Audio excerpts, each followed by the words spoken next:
আল্লামা আহমদ শফিরা যুগে যুগে তৈরি হন,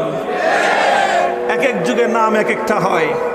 কোন যুগে তার নাম থাকে শেখ আহমদ সিরহিন্দি মুজাদ্দিদ আল ফেসানি,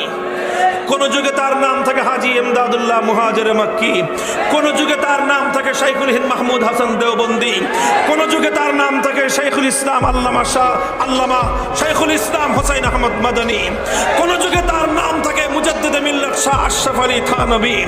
কোন যুগে তার নাম থাকে হাফিজ জি হুজুর, কোন যুগে তার নাম থাকে শামসুল হক ফরিদপুরি, কোন যুগে তার নাম থাকে শাইখুল হাদিস আল্লামা আজিজুল হক, কোন যুগে তার নাম থাকে পীর সাহেব জার্মানায় সৈয়দ ফজলুল করিম, কোন সময় তার নাম থাকে মুজাহিদ মিল্লাত মুফতি ফজলুল হক আমিনী, কোন যুগে তার নাম থাকে শাইখুল ইসলাম আল্লামা শাহ আহমদ শফি, কোন যুগে তার নাম থাকে আল্লামা জুনায়েদ বাবু নগরী।